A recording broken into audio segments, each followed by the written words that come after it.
You're listening to FlyOver Country 97.9 and 96.3 The Marshall.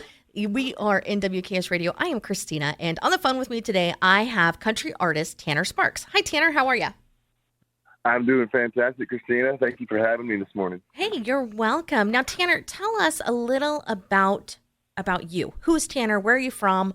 What do you do? Tell us, who are you? Well, my name is Tanner Sparks, and I come from a little town in East Texas. It's called Eustis, Texas. It's Eustace. A lot of times when I say that, people think I say Houston, but I'm actually like 3.5 hours from Houston. So, but I come from a little town, and then I grew up singing songs in church, and I come from a musical family, so it's always been around. And I brand my sound as old-fashioned country music because I'm influenced by the songs of the old days, like Waylon and Willie and Merle and George Jones and George Strait, Randy Travis, and Keith Whitley, and I could spend the whole conversation naming off my favorite country artists, but my sound's influenced by those guys, but it's obviously new music because I'm a young guy and it's not old, you know what I mean? But it's a older style of modern country music, if that makes sense. Mm-hmm. Mm-hmm. And how long? How long have you been doing this? Well, like I said, I kind of started singing in church. Me and my brothers we had led youth group and we're in choir and stuff growing up. And then when my older brother moved out and went to college is really when I started doing my own thing. And about when I turned 16, I went out and started open mic nights and stuff. And I think that was my junior year of high school. I graduated in 2016, so that was probably 2015. So I'd say I really probably got started right after I graduated in 2016. Mm-hmm, mm-hmm.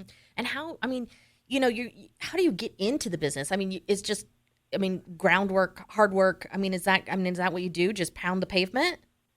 Pretty much, just working hard, trying to keep your head down and keep hustling. That's the name of the game. And luckily, I had both of my brothers are also singer-songwriters, and they play as well. And so I was able to learn from them, and they were able to teach me the ropes. So it was, unfortunately, they probably had it a little bit harder than I did coming up. But luckily for me, I had those lifelines that I could use to, I'm not going to say take advantage of, but just kind of learn from and figure out what to do and what not to do and things like that, Right. Well, it honestly takes more than just talent.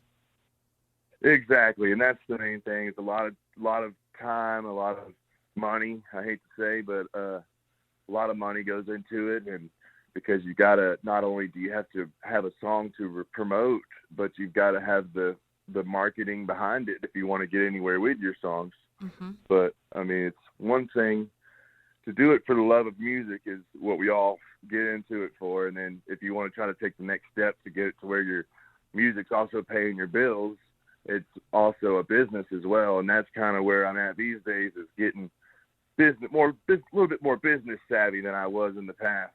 Right. Well, you're still a young guy. You still got lots of learning to do, right? Exactly. I wish I would have went to school for business these days, but which is great because I actually have a little sister and she's going to school, and she's either I think her major or minor is going to be in business and music business. So awesome. So like I said about having older brothers, she's got older brothers to know what to do and what not to do as well. So she's going to school. She actually just got accepted into Belmont in Nashville on a 4.0 awesome. GPA. So wow. Well, congrats to her. Cool time for her, yeah. Yeah, for sure. So we met on the Texas Country Music Cruise, and you've been doing that for several years, since the beginning. Yeah, I've been promoted to captain, I think. I was running around the ship with a captain's hat last year, actually, I've been doing that since 2018, and that started as a joke because how I got on this ship, or the Texas Country Music Cruise, I had met Cynthia. She's the president. I had met her in 2018. I was involved in a songwriter contest down in College Station, and I didn't win the contest, but she liked my songs enough that she came up to me before they announced the winner, and she said, "Hey, no matter what happens, we're going to take you on the cruise too." And I was 20 years old. I think my mom was with me at the venue, and Cynthia came up and told me that, and I had tears in my eyes. My mom was like, "What that lady say to you?" And I was like, "Hang on a minute, we're going on the cruise." And then Mom started crying. I started crying. Cynthia started crying. We're all crying. But I love that story. So on that first cruise, I had actually got hooked up to open up for William Clark Green. I played 3 times. I'd opened for William Clark Green and Zane Williams and Holly Tucker and Jake Worthington. It was a all song swap kind of style. Mm-hmm. And so backstage there was a Captain's hat and an Elvis wig and Elvis shades. And so just being funny, I'd find the props, because where we play is in an ice skating rink where they have the plays and ice skating props and stuff like that. Mm-hmm. So I would go out front and with my Elvis shades on and the Captain's hat on, and people would stop to take pictures with me and stuff, and it was funny. So then in 2019, I bought one just to kind of, that way I don't have to get in trouble for stealing it. So you're not stealing stuff from the cruise ship? Yeah, because that was the only thing I was worried about getting in trouble. But nobody got on to me. But it was kind of the luck of the draw kind of thing. I don't know if they knew that it was their props or not, but so I went ahead and brought my own for the next 4 years, and then now even the captain of the ship last year, I met him and he called me captain, and I was like, oh no, I don't think so. Anytime I'd show up late to dinner, the waiters would be like, oh, it's all right, you got to make sure we leave port on time. So I always had an excuse to be late for dinner. Right. You're listening to FlyOver Country 97.9 and 96.3 The Marshall. You're listening to an interview with country artist Tanner Sparks. And you're also known for carrying around your friend. Yeah, he's my mascot, Sparky. So people who don't know, who's Sparky? Horse. He is a stick horse that has evolved over time. I've had him for 2 years now. It's coming up on 2 years this month, actually. I bought him. We were playing a rodeo in Colorado, and of course I was thinking, hey, I'm a cowboy. I gotta bring my horse to the rodeo. Right. So I stopped at Walmart and I found this stick horse for $10, and we had an instant connection, and I bought it, and I bought it as a joke and just to take it to the rodeo. But I posted on Facebook and told my fans, and was like, hey guys, we got to come up with a name for my new mascot. Uh-huh. And so there was different names being thrown around, like Trigger and Bullseye, the Toy Story horse. Uh-huh. And but ultimately the name on the tag, and Sparky was thrown around too, but I didn't necessarily want to go that route just because, which was dumb that I didn't want to do that because it's so perfect. But on his tag, the toy company that made the stick horse was the Spark Imagine Toy Company. Oh. So I was like, there's no way that he's not Sparky. Right. So he's got to be Sparky. Right. So he shows off. Yeah. So Sparky goes with you on stage.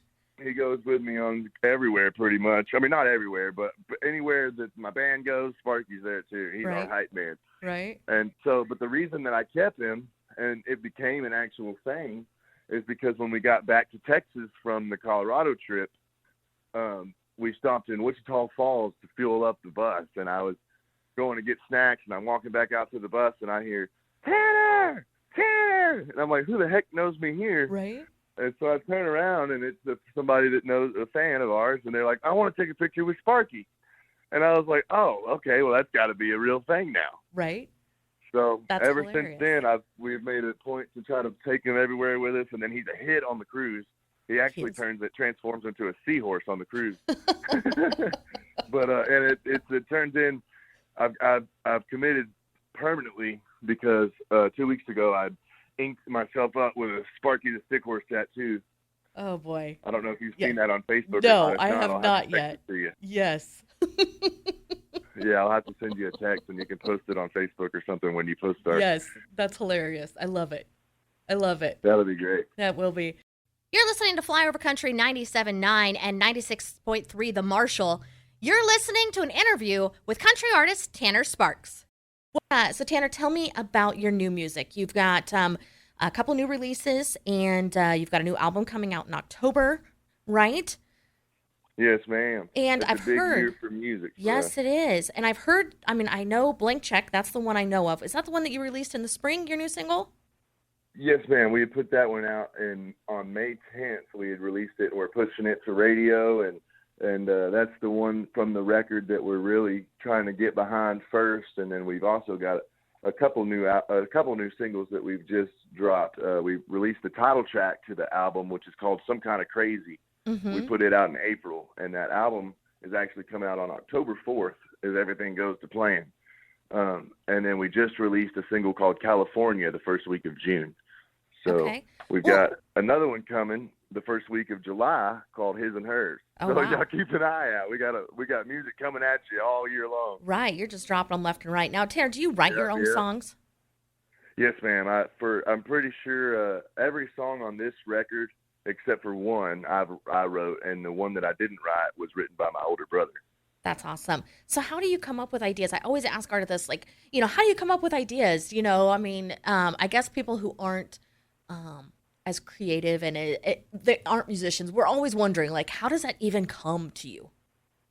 It blows my mind sometimes because it's a lot of times it varies.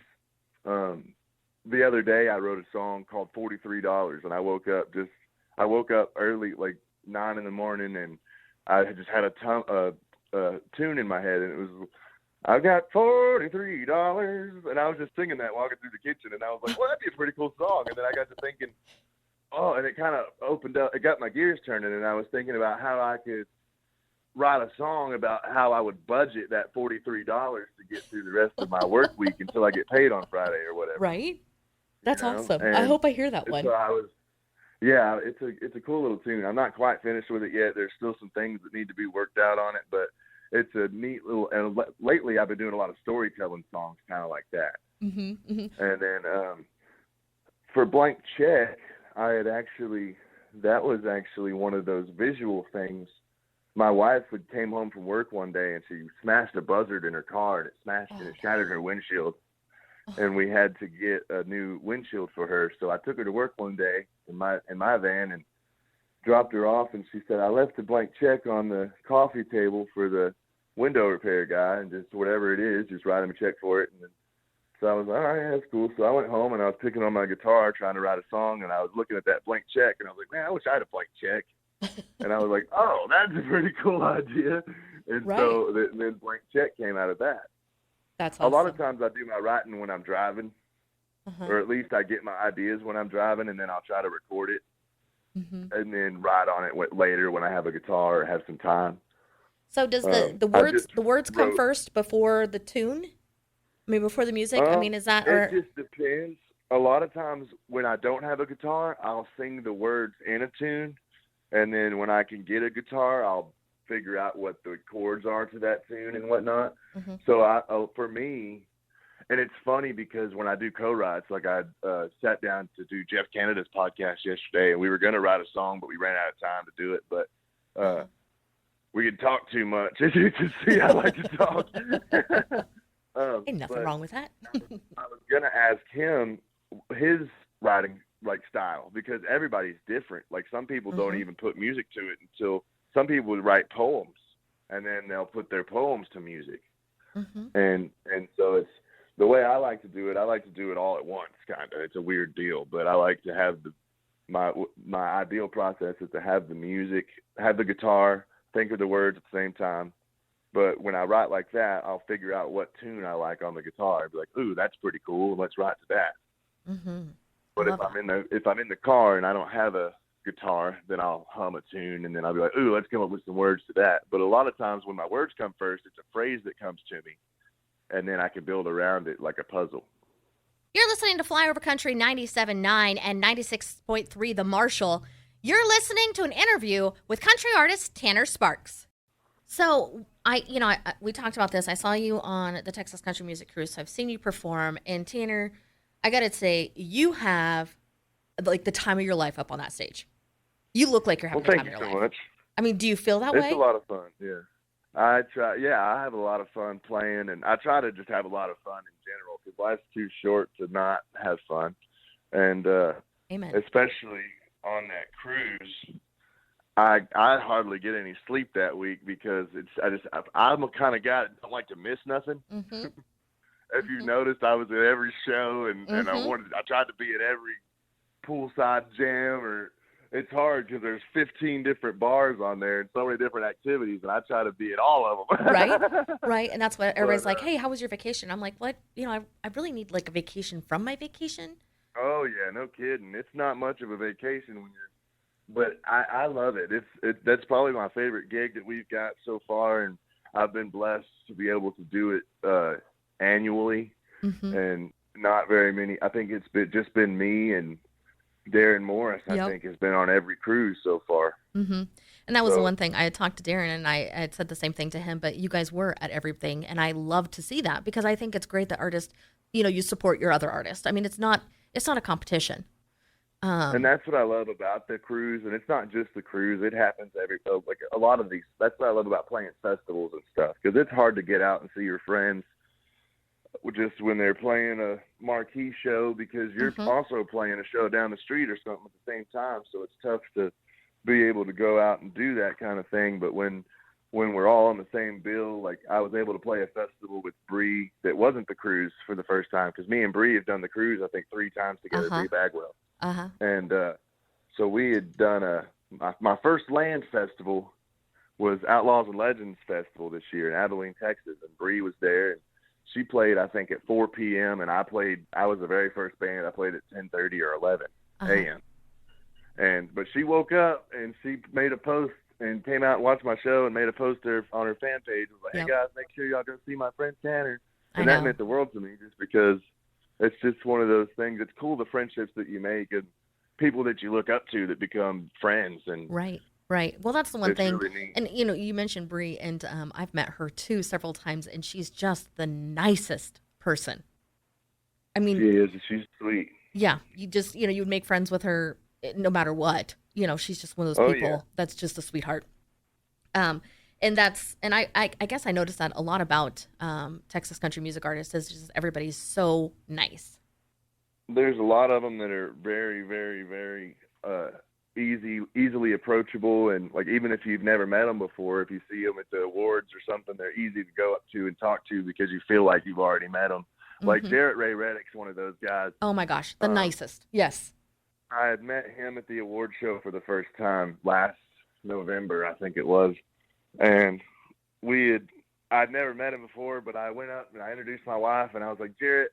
All day I was talking to my wife, and I was like, I bet he gives the best hugs. He just looks like he'd be a great hugger. So I told my wife, I was like, I'm going to make sure by the end of the night, I'm going to get me a hug from Jarrett Ray Reddick. Uh-huh. And I bet you got one. So as soon as I saw him, I was like, dude, I know this is going to be weird, but can I hug you? Like, because I feel like you just give the best hugs. And I hugged him, and it was everything that I expected it to be. It was fantastic. I love that. So if you ever get a chance to hug Jarrett, you give him a hug and tell him I said hello.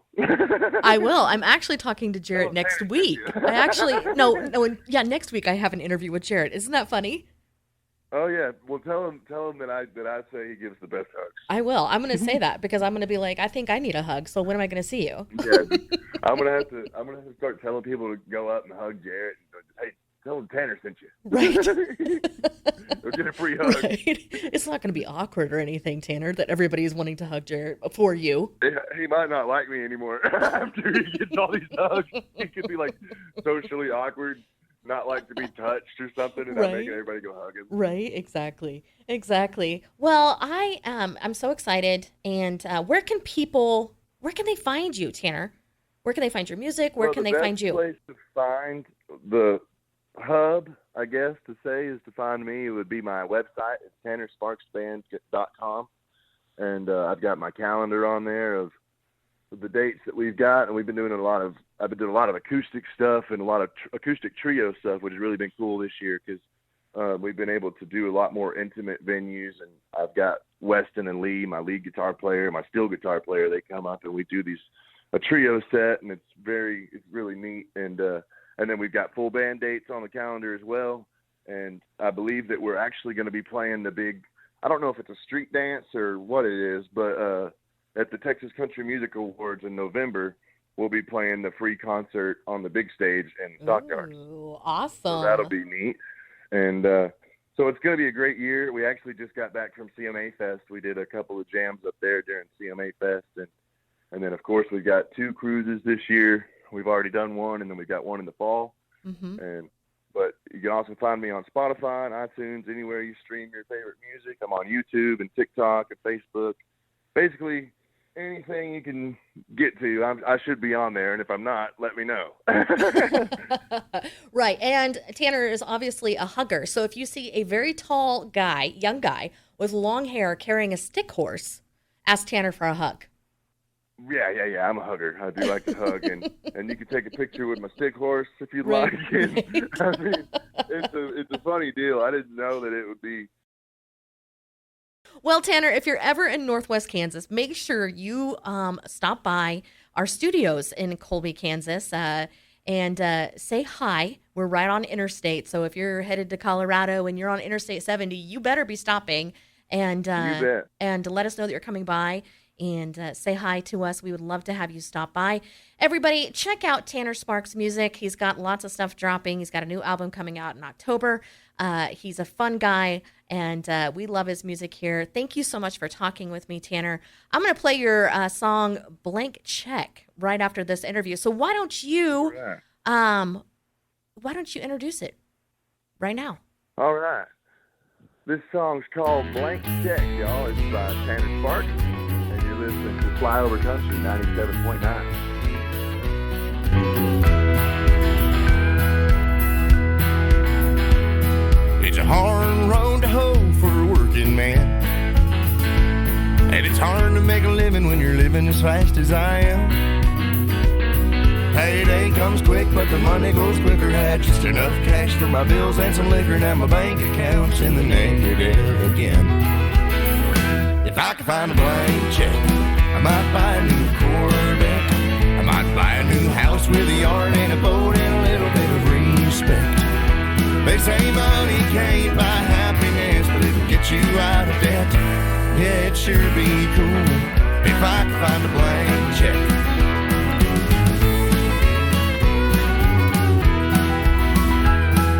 The cost of living's high and it's rising fast.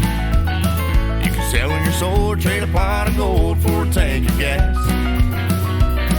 Ain't it funny how the rich get richer and the problems get smaller while mine get bigger? I pray for the day I can look back at this and laugh. If I could find a blank check, I might buy a new Corvette. I might buy a new house with a yard and a boat and a little bit of respect.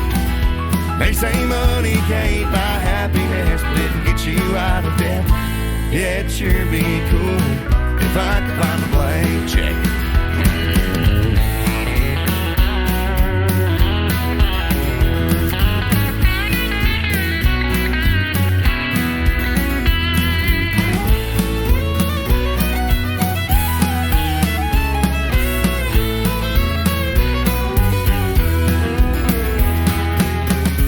I might buy me some time to kill. Wouldn't be nothing to add one more thing to my bill. If I could find a blank check, I might buy a new Corvette. I might buy a new house with a yard and a boat and a little bit of respect. They say money can't buy happiness, but it'll get you out of debt. Yeah, it sure be